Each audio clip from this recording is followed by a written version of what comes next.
David Robert Mitchell made a grand entrance among the independent film community with his second film, It Follows. He blended late 70s horror with a modern-day art house atmosphere and proved to himself to be extremely distinguished and a very talented writer and director. It wouldn't be until nearly 4 years later that he would come out with his next film, Under the Silver Lake, just totally polarizing audiences. Under the Silver Lake was most certainly a departure from his last film, and Mitchell's decides to tell a story of an unemployed 30-something-year-old, Sam, played by Andrew Garfield, looking for a girl that he just met, Sarah, played by Riley Keough. And he's now head over heels for her after spending a brief evening and a kiss together. The next morning, Sarah suspiciously disappears, and Sam decides to go on this absurd journey throughout Hollywood and try to find her. On the surface, Under the Silver Lake comes off as this sort of oddball stoner comedy in the same vein as The Big Lebowski or an early Ryan Reynolds flick. And just like the story, this is all to help juxtapose the more sinister themes that Mitchell's is trying to present. He's not only able to create an endearing love letter to classic Hollywood and analog sensationalism, but he also uses these aspects to explore the passage of time through media coverage amongst a generation that's completely obsessed with being remembered. And to add on to the overbearing sense of paranoia and confusion our main character is filled with, Garfield projects a prominent skeptical disdain for femininity, nihilism, God, suicide, materialism, art, and really just profound meaning altogether. And Sam within the runtime slowly becomes a personification of a young man navigating through a confusing generation as if he was Humphrey Bogart solving a murder.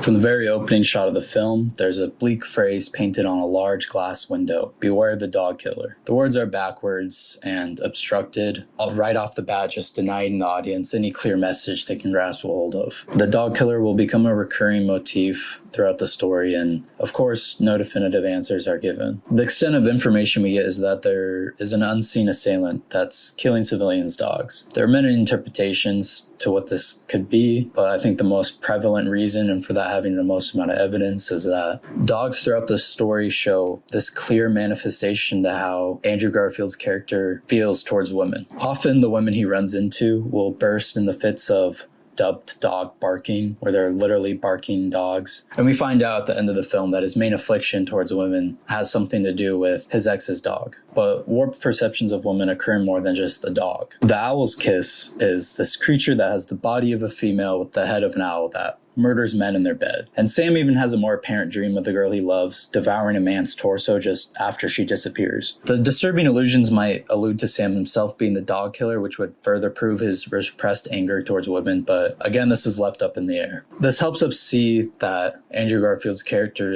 he's really just extremely confused, and he's confused towards women and what that has to do with his identity. And the anxiety-riddled skepticism might help Sam find clues along his journey, but at the cost of just completely diluting his perception of the feminine image to a yapping mutt.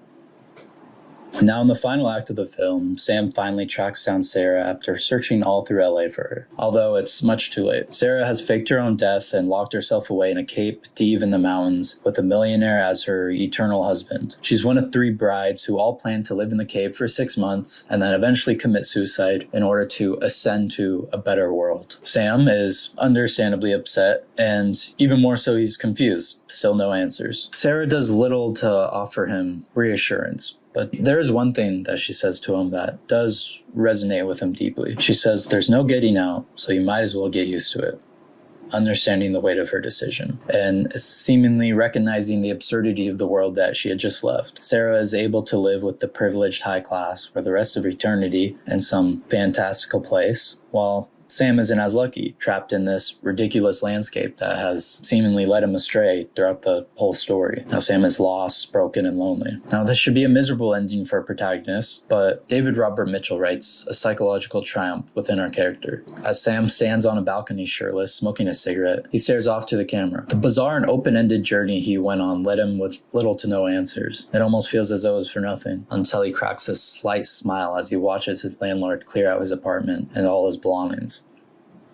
At this moment, Sam solves the case he's been working so hard on. There are no answers and grand revelations. There's no satisfying conclusion. Sam rejects the sadness and despair that a modern man might feel at this moment, because just like pop culture, everything flows, with time leaving things forgot. Sam has no way out, so he might as well enjoy it. There is really no perfect way to end this film. It opens up so many plot points and different side stories, but I love having Sam acknowledge how absurd. It's very similar to how a lot of Coen brothers end their movies. It's the absurdity is the answer, because we are never going to get one. As soon as he accepts that, he's compared to how we see him at the beginning of the film, you can tell he learned to kind of deal with the absurdity. And I think so I can see how some people would see it as sort of a cop-out, but I mean, I think in the context of the film, that is a really beautiful point to make. And a lot of people skip this one. Understandably, it is odd, but I can definitely see in about another 10 or 20 years, this becoming a cult classic in the same vein as like Donnie Darko or The Big Lebowski.